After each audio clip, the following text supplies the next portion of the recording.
سوال یہ ہے، یہ فرق ہم میں کیوں ہے؟ رسول ایک ہے، کتاب ایک ہے، قبلہ ایک ہے، ان کی مسجد کا نام بھی مسجد ہے، ہماری مسجد کا نام بھی مسجد ہے، پھر یہ فرق کیوں؟ آخر کس بات کا فرق؟ یہ آج آپ نے تھوڑا سا سمجھنا تاکہ آپ یہ مقصد ہے کہ دنیا سے جہالت دور ہو جائے، کلام اللہ سے مومن کا دل پر نور ہو جائے۔ یا الہی جب تک کہ میرے جسم میں جان رہے، تجھ پہ صدقے تیرے محبوب پہ قربان رہے، میں رہوں یا نہ رہوں پر دل کی ہے یہ دعا، دین احمد اور عزت قرآن رہے۔ پنجاب کے خطیبوں نے آپ کی ایسی عادت بھی گاڑی ہوئی ہے کہ آپ کو بس یہ پتہ ہے مولوی جب جملہ کہے تو ہم نے سبحان اللہ بولنا ہے، اور یہ پتہ ہی نہیں ہوتا کہ یہ محل سبحان اللہ کہنے کا ہے، استغفر اللہ کہنے کا ہے، انا للہ کہنے کا ہے، یا آمین کہنے کا ہے۔ میں نے جو اشعار پڑھے وہ دعائی سننا کو لے کر آگے بڑھتی ہے۔ الحمدللہ آج وہ ہم سب کے سامنے موجود ہیں، ان کی حق و صداقت کی ترجمانی میں دلائل ہوتے ہیں تو قرآن و حدیث سے کیا کبھی روک بھی سکے ہیں سفر سورج کا وہ اندھیرے جو اجالوں سے حسد کرتے ہیں۔ محترم حضرات، ہمارے مہمان خصوصی فضیلت الشیخ ابو انشاء جناب قاری خلیل الرحمن جاوید صاحب۔ الحمدللہ المنعم المحسن الدیان،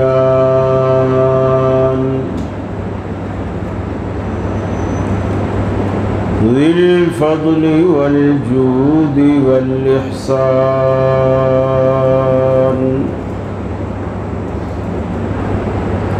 ذی الکرم والمغفرة والامتنان، والصلاة والسلام على سید الانبیاء خیر الانام، وعلى آلہ واصحابہ وازواجہ العظام، واتباعہ واحبابہ ورفقائہ البررۃ الکرام، اما بعد فاعوذ باللہ من الشیطان الرجیم، بسم اللہ الرحمن الرحیم،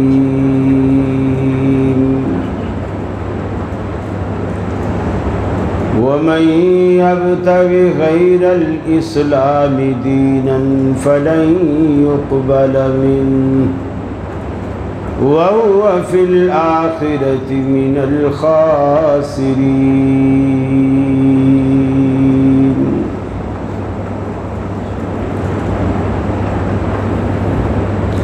عن عائشة رضي الله تعالى عنها قالت قال رسول الله صلى الله عليه وسلم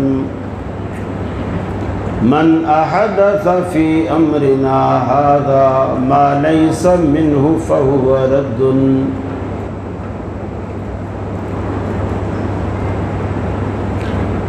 یہ مقصد ہے کہ دنیا سے جہالت دور ہو جائے،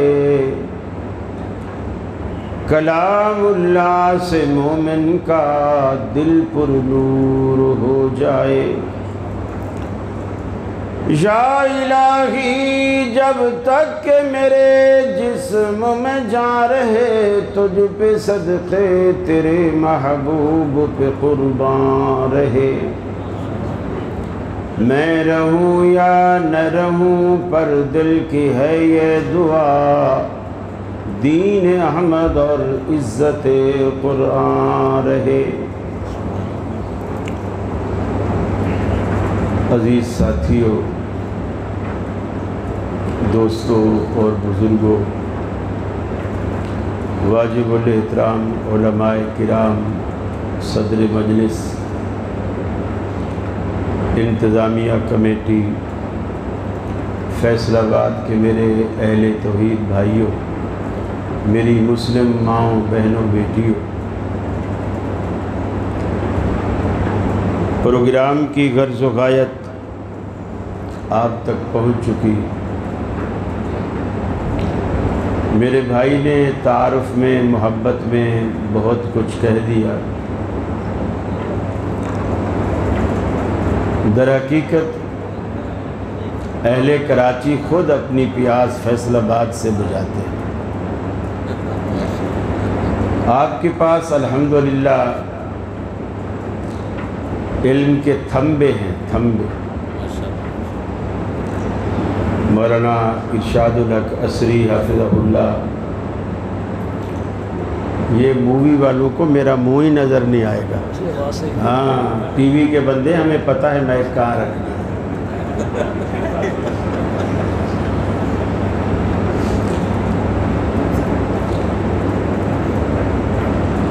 مولانا ارشاد الحق عصری حافظہ اللہ، حافظ مسعود عالم صاحب حافظہ اللہ، محترم مولانا حافظ شریف صاحب حافظہ اللہ آج کل بیمار ہیں، اللہ تعالیٰ ان کو شفاء کاملہ عاجلہ نصیب فرمائے۔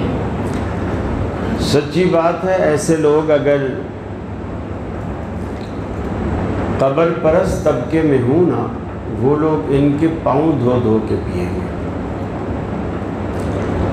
ہم لوگ قدر نہیں کرتے، اور شاید گھر کی مرغی کہتے ہیں نا کہ دال برابر ہوتی ہے، شاید یہ بھی حساب ہو سکتا ہے۔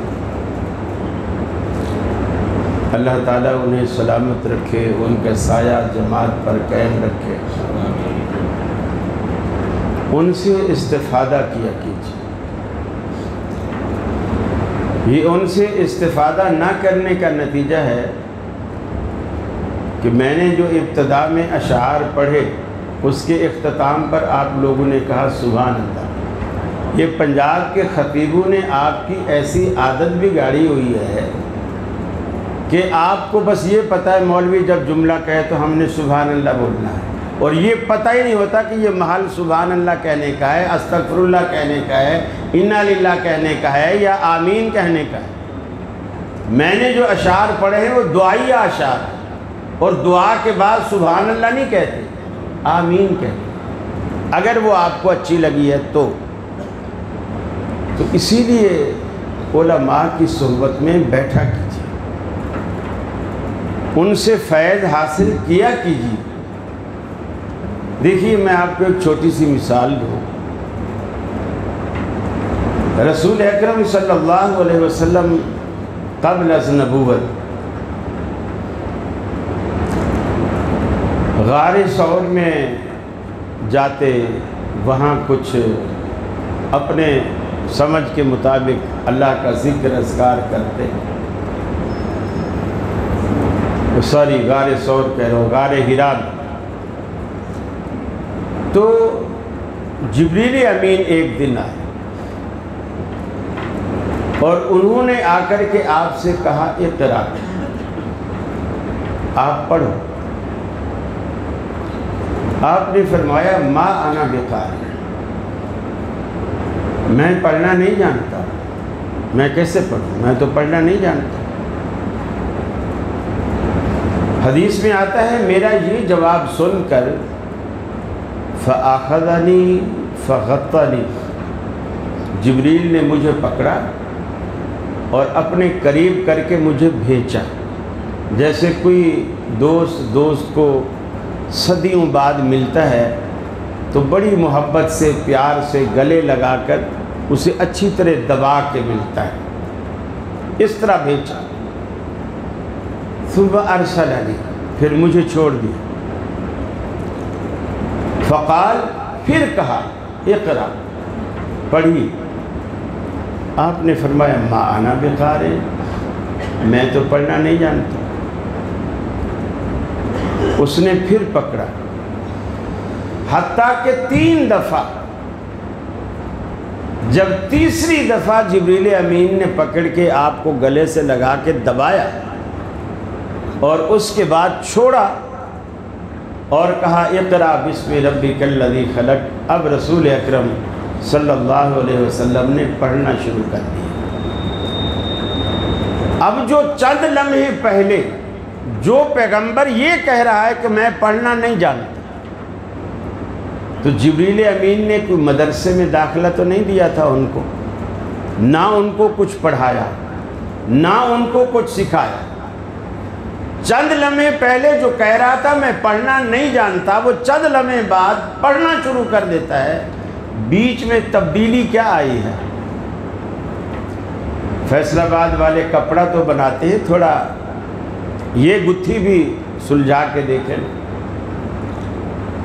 بیچ میں کس چیز کی تبدیلی آئی جو پڑھنے سے پہلے اور پڑھنے کے بعد، اس بیچ میں کیا تبدیلی آئی جس کے بعد رسول اللہ نے پڑھنا شروع کر دیا؟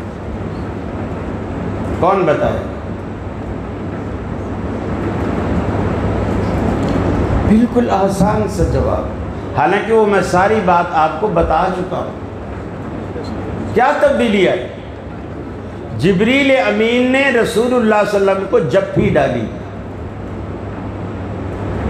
کیا ڈالی؟ اور 3 جپھیوں میں جبریل کے سینے کی بات نبی کے سینے میں منتقل ہو چکی۔ علماء سے مل کے تو دیکھیے نا۔ اب آپ کہیں رہیں ہم دور دور اور مولوی کا سارا فیض ہمیں حاصل ہو جائے، ایسا نہیں ہوگا۔ کرونا چلا جائے ابھی نہیں، پھر مولویوں کو جپھی ڈالی اور عقیدت سے ڈالی، احترام سے ڈالی، محبت سے ڈالی۔ پھر دیکھیے ان کے سینے کا جو فیض ہے، نیرے پیرے روکھے وہابی نہ بنو کہ ہم جی فیض کے قائل ہی نہیں، قائل ہیں۔ وہ فیض آپ کی طرف کیسے منتقل ہوتا ہے؟ نبی رحمت صلی اللہ علیہ وسلم نے اتنی خوبصورت مثال دے کے فرمایا، آپ نے فرمایا ایک عالم کی مثال ایسی ہے جیسے کوئی عطار، عطر والا، آپ اس کی دکان پہ بیٹھو، بھلے کچھ نہ خریدو، صرف بیٹھے رہو۔ فرمایا جب تک بیٹھے رہو گے فری میں آپ کو خوشبو آتی رہے۔ وہ کسی کو کچھ دے گا، اس کی بوتل کا ڈھکنا کھولے گا، چھوٹی شیشیاں میں ڈالے گا، آپ کو پھر خوشبو آئے گی۔ پھر کوئی دوسرا آئے گا جی مجھے موتیے کا عطر دینا، وہ اس کو موتیا ڈالے گا، آپ کو موتیے کی خوشبو آئے گی، چمیلی کی آئے گی، عود کی آئے گی، گلاب کی آئے گی، آپ کو خوشبوئیں آتی رہے گی اور آپ کا دماغ معطر رہے۔ یہ فرمایا عالم کی مثال۔ پھر برے آدمی کی مثال اللہ کے حبیب نے ایسے دی، آپ نے فرمایا جیسے لوہار کی جو بھٹی ہوتی ہے جس میں کوئلہ ڈال کے لوہے کو سرخ کر کے پھر اس کو ہتھوڑے مار کے مختلف چیزیں اس سے بناتا ہے، یعنی گرم کرنے سے لوہا نرم ہو جاتا ہے۔ اس بھٹی میں جب لوہا ڈالتا ہے تو اس کے پاس ایک دھونکنی ہوتی ہے، اس سے وہ ہوا دیتا رہتا ہے، کوئلے سے چنگاریاں نکلتی ہیں اور کبھی کالا دھواں بھی نکلتا ہے۔ فرمایا جب تک اس کے پاس بیٹھے رہو گے آگ کا سیک تو آئے گا ہی آئے گا، چنگاریاں آئیں گی، آپ کا کپڑا بھی جل سکتا ہے، جسم پہ بھی چنگاری پڑے گی تو آپ کو تکلیف دے سکتی ہے، اور دھواں بھی آپ کو نقصان دیتا رہے گا۔ جتنی دیر بیٹھو گے برے کی صحبت اور اچھے کی صحبت، یہ دونوں آپس میں فرق رکھتے ہیں۔ میں آج چاہتا ہوں کہ آپ کو یہ بتایا جائے، آج ہمارے پاس کلمہ پڑھنے والے بہت سارے لوگ، دیوبندی ہیں ان کا وہی کلمہ ہے، بریلوی ہیں ان کا بھی وہی کلمہ ہے، اہل حدیث ہیں ان کا بھی وہی کلمہ ہے۔ ہمارے کلموں میں کوئی فرق نہیں، ہمارے پیغمبر میں کوئی فرق نہیں، ہمارے قبلے میں کوئی فرق نہیں، ہماری کتاب قرآن مجید میں کوئی فرق نہیں۔ جو قرآن بریلیوں کی مسجد میں ہے، جو دیوبندیوں کی مسجد میں ہے، وہی اہل حدیثوں کی مسجد میں ہے۔ جو مدارس میں حدیث کی کتابیں پڑھائی جاتی ہیں، پورا سیاست تھا، یہ بھی تینوں کے مدارس میں ایک۔ فقہ ان کے ہاں بھی پڑھائی جاتی ہے، فقہ ہمارے ہاں بھی پڑھائی جاتی ہے۔ پھر اتنا بڑا تضاد کہ ہاتھ سینے سے چلتے ہیں، سینے سے آتے آتے پھر ناف، پھر تحت السرہ ناف سے نیچے، پھر ایک دم کھل جاتے ہیں۔ اتنا بڑا فرق کیوں ہے؟ کیونکہ ایک فرقہ ہاتھ کھولنے والا بھی ہے، دین باندھنے والے ہیں، لیکن باندھنے والوں کے محل میں فرق ہے۔ ہم سینے پر باندھتے ہیں، کچھ لوگ فوق السرہ ناف کے اوپر باندھتے ہیں، کچھ لوگ تحت السرہ ناف سے نیچے باندھتے ہیں، اور کچھ سرے سے باندھتے ہی نہیں۔ اور ویسے بھی عقلاً آدمی دیکھے اور سوچے، حدیث کی بات میں بعد میں کروں گا، کہ انسان جب ایکٹیو ہو نا، وہ ہاتھ یہاں باندھے کھڑا ہے، اگر اس کو کھڑے کھڑے اگر تھوڑی سی غنودگی آئے گی تو ہاتھ کدھر جائیں گے؟ نیچے۔ یہ ایکٹیو ہے اور یہ تھوڑا سا غافل ہے۔ اور اگر یہاں باندھے ہوئے پھر تھوڑی غفلت آئے گی تو تھوڑا سا اور نیچے، اور اگر پھر تھوڑی سی اونگ آئے گی تو ایسے ہو۔ ایک طبقہ بالکل ہی غافل ہے۔ یہ غفلت کی علامتیں ہیں۔ سوال یہ ہے، یہ فرق ہم میں کیوں ہے؟ رسول ایک ہے، کتاب ایک ہے، قبلہ ایک ہے، ان کی مسجد کا نام بھی مسجد ہے، ہماری مسجد کا نام بھی مسجد ہے، پھر یہ فرق کیوں؟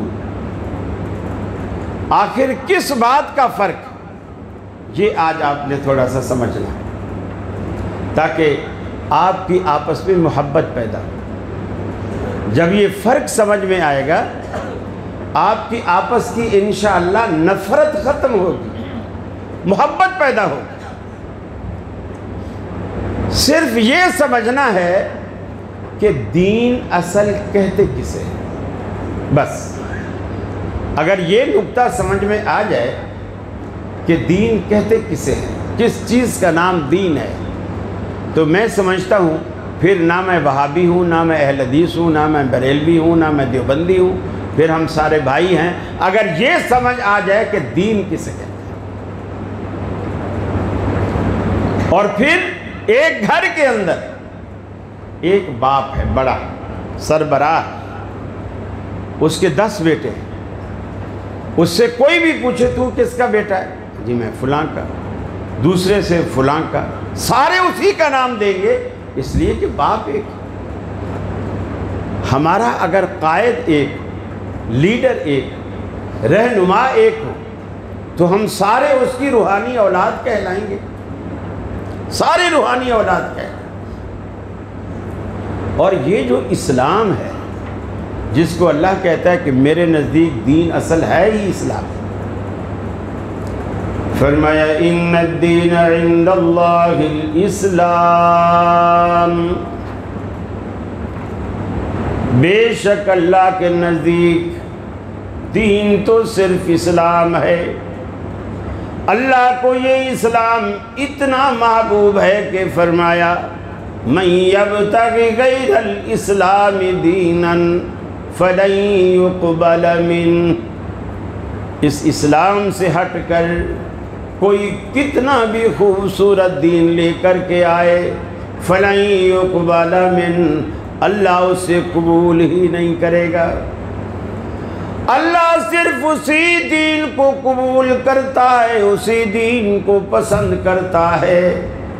نزل علی محمد وہو الحق سورہ محمد میں اللہ رب العالمین نے فرمایا جو محمد عربی پر نازل کیا گیا اور وہی سچا دین ہے، وہی حق ہے جو آپ پر نازل کیا گیا۔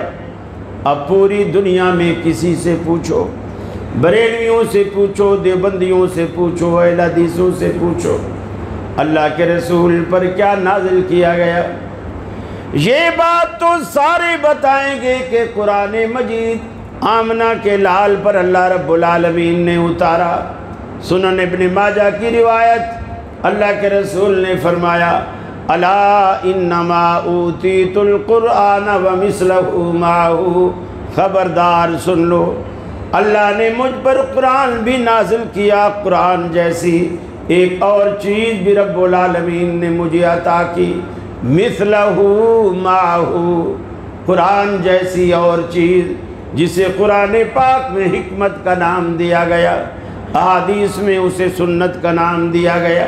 یہ جو سنت ہے نا، یہ بھی من جانب اللہ ہے۔ یہ فرق ذہن میں رکھیے، ایک ہے قرآن، قرآن میں الفاظ بھی اللہ کے ہیں، قرآن میں جو کچھ لکھا ہوا ہے سارے الفاظ اللہ کے ہیں، بات بھی اللہ کی ہے۔ یہ فرق سمجھیے قرآن اور حدیث کا۔ قرآن میں الفاظ اللہ کے، بات بھی اللہ کی۔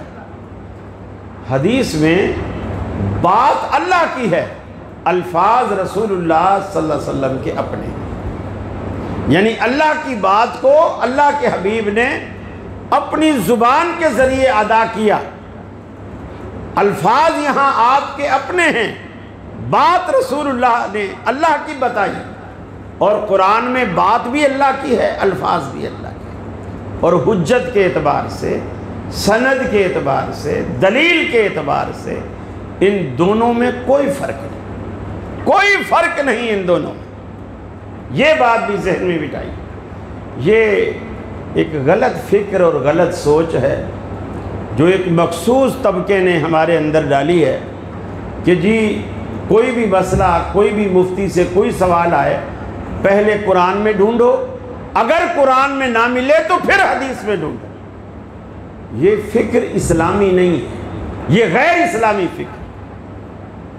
قرآن اور حدیث میں حجت کے اعتبار سے، درجے کے اعتبار سے، رتبے کے اعتبار سے، دلیل کے اعتبار سے دونوں برابر، دونوں برابر، اللہ کی بات اور نبی کی بات دونوں برابر، دلیل کے اعتبار سے۔ یہ کوئی آپ کو پابند نہیں کر سکتا کہ پہلے قرآن میں اگر کسی نے سوال کیا اور مفتی کے ذہن میں قرآن کی آیت کی بجائے سب سے پہلے حدیث آ گئی، مثال کے طور پر حدیث آ گئی اس کے ذہن میں اور قرآن کی آیت ابھی ذہن میں نہیں آئی، تو وہ اس بات کا مکلف نہیں ہے کہ وہ ابھی رکے، ابھی فتویٰ نہ دے، پہلے سوچے، قرآن میں تلاش کرے، جب تھک ہار جائے قرآن میں اسے نہ ملے تو پھر حدیث بیان کرے۔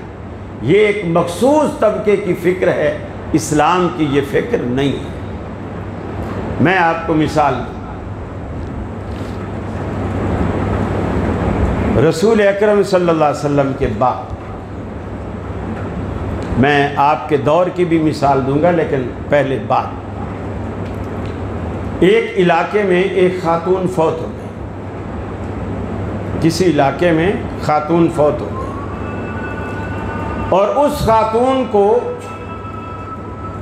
خاتون کو غسل دینے والی پورے محلے میں ایک ہی عورت ہوتی تھی، جو اگر کوئی عورت اس محلے میں فوت ہوتی تو وہ خاتون اس کو غسل دیتی، وہ غاسلہ تھی۔ ہر عورت غسل نہیں دیتی تھی، ایک تو لوگوں کو اکثر طریقہ پتہ نہیں ہوتا، اور کچھ لوگ ڈرتے ہیں، میت کو ہاتھ نہیں لگاتے، شکل بھی نہیں دیکھتے، وہ یہ سمجھتے ہیں کہ یہ جو مری ہے یا مرا ہے اسرائیل سمجھو اسی گھر میں آیا ہوا ہے، اب ہم وہاں جائیں گے تو اسرائیل ہمیں بھی دیکھ لے گا، وہ دیکھے گا اچھا ابھی تک یہ بھی پھر رہا ہے، اگلے دن ہمارے گھر میں آ جائے گا۔ ایسا اندھیر کھاتا نہیں ہے اللہ کے کہ وہ شکل دیکھ لے گا ورنہ بھولا ہوا ہے، ایسا نہیں ہے۔ اس کے پاس پوری لسٹ ہے اور وہ اس لسٹ کے مطابق آتا ہے. اور جس دن جو لمحہ اس کی لسٹ میں لکھا ہوا ہے نا، یقین مانو اگر وہ شخص اپنے بچوں کے لیے مٹھائی لے کر شہر سے گھر میں داخل ہو رہا ہے اور اس نے گھر میں ابھی دایاں قدم اندر رکھا اور وہی اس کی موت کا وقت ہے، تو فرمایا لا یستاخرون ساعۃ ولا یستقدمون، اس کو جو باہر والا قدم ہے وہ بھی اندر رکھنے کی اجازت نہیں دیتے، دہلیز کے اوپر دھڑام گر جاتا ہے، وہیں اس کی موت آ جاتی ہے. تو اس علاقے میں ایک ہی خاتون تھی جو پورے محلے میں جو بھی عورت فوت ہوتی تھی وہ اس کو غسل دیتی. جب اس کے پاس گئے کہ جی فلاں گھر میں فوتگی ہو گئی ہے، عورت ہے، تو آپ بڑی بھی آپ چلیں وہاں غسل دیں. تو اس نے کہا میں حالت حیض میں ہوں، میں حالت حیض میں ہوں، پہلے علماء سے یہ مسئلہ پوچھو آیا میں غسل دے سکتی ہوں یا نہیں. مولوی سے مسئلہ پوچھا، مولوی کوئی کہے دے سکتی، کوئی کہے نہیں دے سکتی، جیسے عادت ہے مولوی کی لڑنا شروع کر دی. اب جو کہہ رہے ہیں دے سکتی ہے، اچھا یہ سعادت بھی اللہ تعالیٰ نے اہل حدیثوں کے حصے میں رکھی ہے. سچی بات ہے، ہم کوئی بھی بات سنتے ہیں پہلے پوچھتے ہیں اس کی دلیل کیا ہے، دلیل کیا ہے. اب جو مولوی کہے کہ جی نہیں دے سکتی ہے تو ناپاک ہے. یہ ناپاکی ایسی نہیں ہے کہ وہ بالکل کتے جیسی ہو گئی ہے. کیا حیض کے دنوں میں عورت آٹا نہیں گونتی؟ گونتی ہے کہ نہیں گونتی؟ آٹا حرام، روٹی پکاتی ہے روٹی حرام، سبزی چھیلتی بناتی ہے سبزی حرام. آپ 10-12 دن 7 دن 6 دن 5 دن تو حرام ہی کھاتے ہیں. ایسا تو نہیں ہے، ایسا نہیں ہے. یہ جو بعض پلیدگیاں ہوتی ہیں جو حکمی ہوتی ہیں، اس سے جسم ایسا نہیں ہو جاتا کہ نعوذ باللہ کہ سور جیسا کتے جیسا، ایسا نہیں ہے. اللہ کے حبیب ایسی حالت میں ازواج مطہرات کے ساتھ سوتے بیٹھتے. اگر وہ جسم ہی ناپاک ہے تو جسم ناپاک کے ساتھ اللہ کا حبیب کیسے بیٹھ سکتا ہے، کیسے لیٹ سکتا ہے؟ خیر، اب جنہوں نے کہا ناجائز ہے، یہ غسل نہیں دے سکتی، ناپاک ہے، لوگوں نے پوچھا دلیل، تو وہ کہے دلیل تو ہمیں پتہ نہیں، بس وہ غسل نہیں دے سکتی. دوسروں کے پاس گئے، انہوں نے کہا دے سکتی ہے.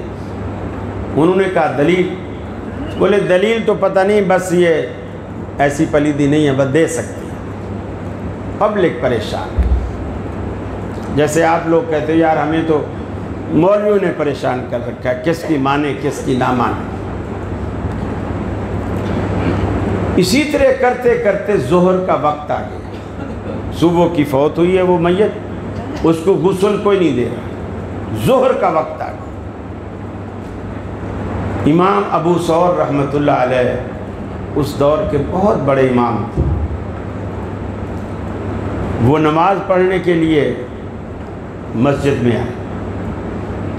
جیسے مسجد میں داخل ہوئے، لوگوں نے کہا حضرت ہم تو صبح سے بڑے پریشان ہیں، بڑے پریشان ہیں، عورت فوت ہو گئی ہے، محلے میں ایک ہی عورت ہے جو غسل دیتی ہے خواتین میتوں کو، اور وہ حالت حیض میں ہے. کچھ مولوی کہہ رہے ہیں کہ غسل دو، کچھ کہہ رہے ہیں نہ دو، ہم پریشان ہیں، کیا کریں، دلیل کسی کے پاس ہے. امام ابو ثور نے فرمایا کہ اسے کہو کہ وہ غسل دے. لوگوں نے پوچھا دلیل، انہوں نے فرمایا دلیل یہ ہے، بخاری شریف میں آتا ہے رسول اکرم صلی اللہ علیہ وسلم نے وضو کر کے آپ جب کھڑے ہوئے تو فاصلے پر جائے نماز رکھی ہوئی تھی. حضرت عائشہ اس جائے نماز کے قریب تھی. جیسے آپ گھر میں کہہ دیتے ہیں اپنی وائف سے کہ بیگم ذرا یہ چیز پکڑا دو، نبی رحمت صلی اللہ علیہ وسلم نے سیدہ عائشہ سے فرمایا عائشہ وہ جائے نماز مجھے پکڑا دو۔ حضرت عائشہ نے فرمایا انی حائض یا رسول اللہ کے رسول، میں تو حالت حیض میں ہوں، جائے نماز تو ایک پاک کپڑا ہے، پاک چیز ہے، اس پہ تو آپ نماز پڑھیں گے، میں اسے کیسے ہاتھ لگا سکتی ہوں، میں اسے کیسے ہاتھ لگا سکتی ہوں؟ اب دیکھیے رسول اللہ صلی اللہ علیہ وسلم نے کیا جواب دیا۔ آپ نے فرمایا عائشہ جائے نماز مجھے اٹھا دے، ان حیضتک لیست فی یدک، حیض تیرے ہاتھوں میں نہیں ہے، اٹھا دے جائے نماز۔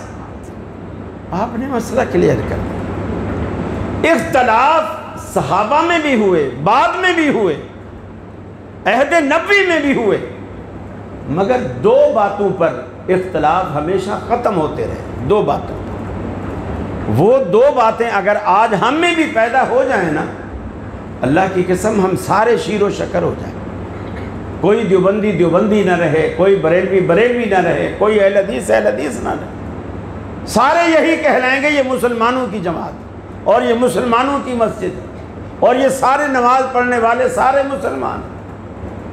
ایسی محبت پیدا ہوگی کہ آپ گمان نہیں کر سکتے۔ وہ دو چیزیں کیا ہیں؟ وہ دو چیزیں کیا ہیں؟ اور دین کبھی بھی بغیر دلیل کے نہیں ہوگا، دین ہمیشہ دلیل کے ساتھ ہوگا۔ اگر دلیل ہے تو دین ہے، جس کی اب آپ دیکھو قرآن مجید میں اللہ تعالیٰ نے کفار سے کہا، جب کفار نے کہا کہ یہ نبی کریم صلی اللہ علیہ وسلم نعوذ باللہ من ذالک قرآن اپنی طرف سے بناتے ہیں، یہ اللہ کی طرف سے نہیں بنایا ہوا، اپنی طرف سے بنایا۔ اللہ نے کہا ہاتھو برہانکم، تم اس کی کوئی دلیل لے آؤ۔ یہ نہیں کہا تم کافر ہو، بے ایمان ہو، جھوٹے ہو جاؤ، دفع ہو جاؤ، نہیں، کہا ہاتھو برہانکم، تم دلیل لے آؤ۔ دلیل کا کیا مطلب تھا؟ یہ ہمارا پیغمبر ہے، یہ انسان ہے، جب یہ کتاب بنا سکتا ہے اتنی بڑی اور اتنا خوبصورت کلام یہ پیش کر سکتا ہے، جبکہ یہ ایک دن بھی مدرسے نہیں گیا، کسی استاد سے نہیں پڑھا، کسی اسکول میں نہیں گیا، اور تم اسے امی کہتے ہو، ان پڑھ کہتے ہو، سب کچھ کہتے ہو، جب یہ اتنا عمدہ کلام بنا سکتا ہے تو تم تو پڑھے لکھے ہو، تم میں کوئی شاعر ہے، کوئی نثر نگار ہے، کوئی ادیب ہے، کوئی فلاسفر ہے، تم تو بڑے بڑے پڑھے لکھے کہلاتے ہو، تم کیوں نہیں بنا لاتے؟ پھر قرآن نے دیکھو ایسا خوبصورت چیلنج کیا، فرمایا کہ فَأْتُوا بِمِثْلِ هَذَا الْقُرْآنِ، تم یہ کہتے ہو کہ یہ قرآن ہمارا پیغمبر اپنی طرف سے بنا کر لایا ہے، اگر یہ لا سکتا ہے تو تم بھی تو اس جیسا ایک قرآن لے آؤ۔ فَأْتُوا بِمِثْلِ هَذَا الْقُرْآنِ، ایک قرآن تم بھی 30 پاروں پر مشتمل دنیا کے سامنے لا کھڑا کرو۔ ایک عرصے تک قرآن کا یہ چیلنج کفار میں گھومتا رہا، کوئی جواب نہ آیا۔ اللہ نے اس چیلنج میں تخفیف کی، کمی کی، فرمایا فَأْتُوا بِعَشْرِ سُوَرٍ مِثْلِهِ، ارے پورا قرآن 114 صورتوں پر مشتمل ہے، اسے چھوڑو، صرف 10 صورتیں ہی بنا ڈالو، 10 صورتیں۔ ایک عرصے تک قرآن کا یہ چیلنج بھی کفار مکہ کے سامنے موجود رہا، کوئی جواب نہ آیا۔ اللہ نے اس چیلنج میں پھر کمی کی، فرمایا فَأْتُوا بِسُورَةٍ مِّن مِّثْلِهِ، ارے تم سورہ کوثر جیسی کوئی ایک صورت ہی بنا ڈالو، ایک صورت۔ اور اس وقت کا ایک رواج تھا کہ جب کوئی شاعر اچھا کلام کہتا نا، اس کو لکھ کر بیت اللہ کے دروازے میں لٹکا دیا جاتا تھا، اور وہ اس وقت تک لٹکا رہتا تھا جب تک کوئی دوسرا اس سے اچھا کلام نہ کہتا، پھر پہلے والا اتار دیا جاتا اور اس کا لٹکا دیا جاتا۔ جب سورہ انا اعطیناک الکوثر فصلی لربک وانحر ان شانئک هو الابتر۔ یہ 3 آیات شعراء کی زبان میں یہ 3 مصرے ہیں، یہ 3 مصرے ہیں، اور ایک شعر میں 2 مصرے ہوتے ہیں، رباعی میں 4 مصرے ہوتے ہیں۔ جب یہ صورت اللہ کے رسول کے حکم سے بیت اللہ کے دروازے میں لٹکائی گئی تو بڑے بڑے شعراء نے آ کے اس سے پڑھا، دنگ رہ گئے، اور وہ کہنے لگے کہ کسی شاعر نے ہمیں چیلنج کیا ہے کہ رباعی مکمل کر کے دکھاؤ۔ کہ یہ 3 مصرے ہیں اور رباعی 4 مصروں کی یعنی 2 شعروں پر مشتمل ہوتی ہے۔ شعر میں 2 مصرے ہوتے ہیں تو چوتھا مصرع اس کے اندر نہیں ہے، گویا کسی نے چیلنج کیا ہے کہ تم یہ رباعی مکمل کر کے دکھاؤ۔ اس وقت کا ایک شاعر تھا بڑا لبید نامی، وہ بڑا عرصہ لگا رہا، بڑا عرصہ، کئی دفعہ اس نے لکھتا چوتھا مصرع پھر پھاڑ دیتا، پھر لکھتا پھر پھاڑ دیتا، اس کو مزہ نہ آتا کہ یار بات بنی نہیں۔ جس طرح پہلے 3 باتیں گہری کہی گئی ہیں، یہ میں جو لکھتا ہوں وزن ملا دیتا ہوں شاعری کے لحاظ سے، لیکن بات بنتی نہیں۔ آخر اس نے بڑا مجبور ہو کر اس نے وہ چوتھا مصرع لکھا، انا اعطیناک الکوثر فصلی لربک وانحر ان شانئک هو الابتر واللہ ما ھذا کلام البشر۔ کہ اللہ کی قسم یہ کسی انسان کا کلام ہی نہیں۔ دشمن بھی اعتراف کر گئے کہ یہ آسمان سے اترا ہوا، یقینی آسمان سے اتری ہوئی کتاب، یہ کسی انسان کے بس کی بات ہی نہیں ہے کہ وہ ایسی بات بنا سکے، ایسی بات لکھ سکے۔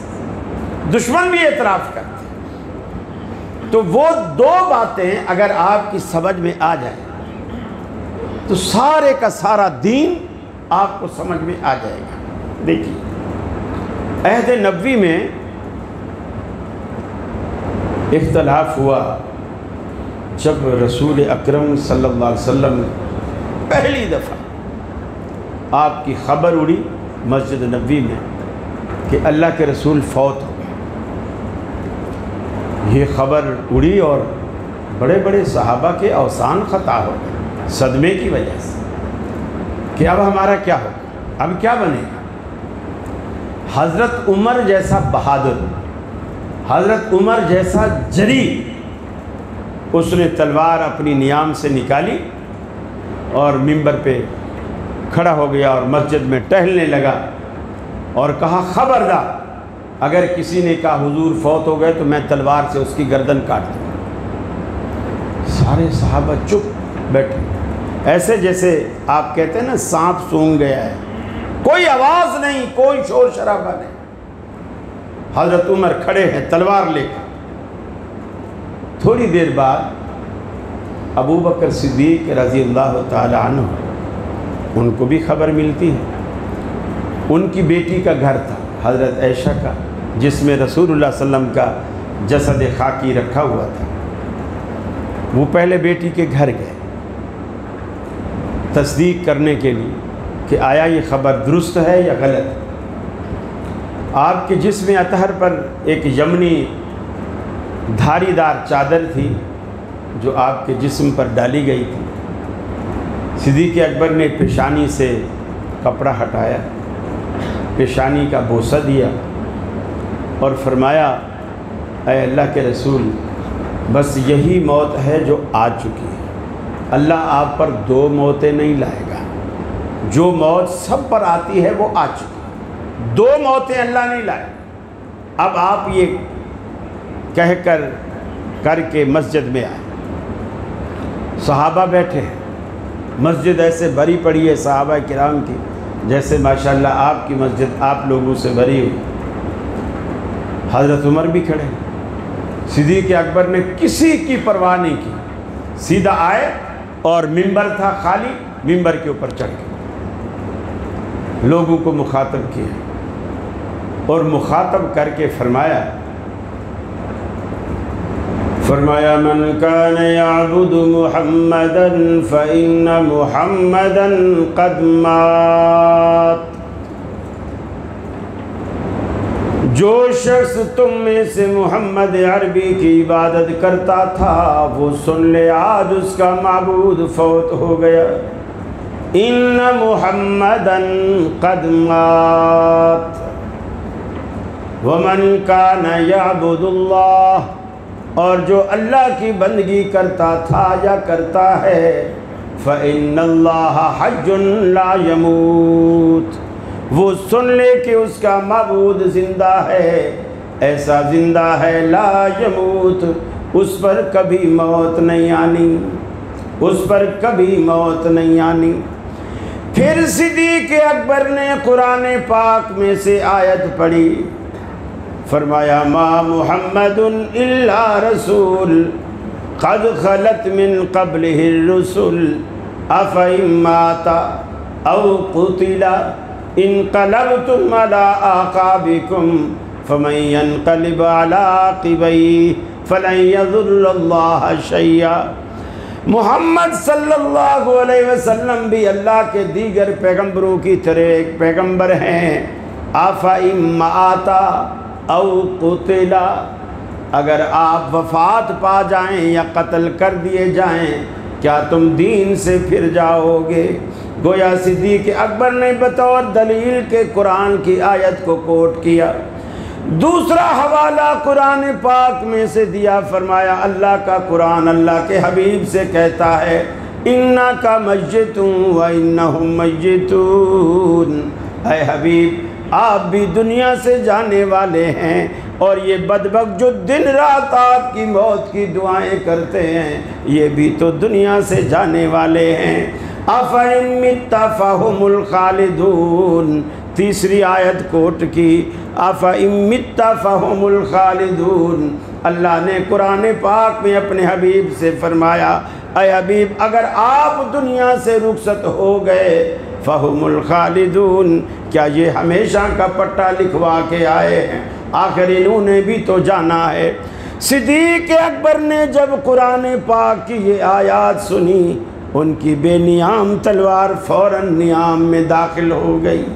صحابہ کہتے ہیں ہمیں ایسے لگا ہم ان آیات کو بالکل بھول چکے تھے، جب صدیق اکبر نے منبر پر سنائی ہمیں ایسے لگا جیسے یہ آج وہ آیات دوبارہ نازل ہوئی ہوں، ہم سب کو یاد آ گئی، سب نے مان لیا کہ اللہ کے حبیب اب دنیا میں نہیں رہے۔ لیکن یہ جھگڑا کس چیز سے ختم ہوا؟ کس چیز سے ختم ہوا؟ قرآن کے حوالے سے۔ قرآن کے حوالے سے صحابہ کرام کی زندگی میں دوسرا بڑا جھگڑا، اللہ تبارک و تعالیٰ کے رسول کے جسد اطہر ابھی موجود ہے مدینے میں، 3 گروہ صحابہ میں کھڑے ہو گئے۔ ایک گروہ کہتا ہے ہم آپ کو مکے میں دفن کریں گے چونکہ وہ آپ کا آبائی شہر ہے۔ دوسرا گروہ کہتا ہے نہیں ہم مدینے میں دفن کریں گے کیونکہ مکہ سے تو آپ خود ہجرت کر کے آئے تھے۔ تیسرا گروہ کہتا ہے کہ نہیں، نہ مکے میں دفن ہوں گے نہ مدینے میں دفن ہوں گے، ہم بیت المقدس میں دفن کریں گے کیونکہ انبیاء کی کثیر تعداد وہاں دفن ہے۔ صحابہ کرام کی 3 جماعتیں 3 پارٹیاں بن گئیں، کچھ بیت المقدس میں دفن کرنے والے، کچھ بیت اللہ میں دفن کرنے والے، کچھ مکہ میں دفن کرنے والے۔ صدیق اکبر نے کھڑے ہو کر عرض کی ارے بھائیو کیا تم اللہ کے رسول کا فرمان بھول گئے؟ اللہ کے حبیب نے فرمایا تھا پیغمبر وہی دفن ہوتا ہے جہاں اس کی روح قفس انصری سے پرواز کر جائے۔ لہٰذا سب نے اپنی اپنی رائے واپس لے لی اور فیصلہ ہوا آپ کو مدینے میں دفن کیا جائے اور وہ بھی حضرت عائشہ کے حجرے میں دفن کیا جائے۔ صحابہ کا اختلاف مٹا کے نہیں مٹا، مگر کس بات پر؟ اللہ کے رسول کے فرمان پر۔ پہلا اختلاف مٹا تو اللہ کے قرآن پر،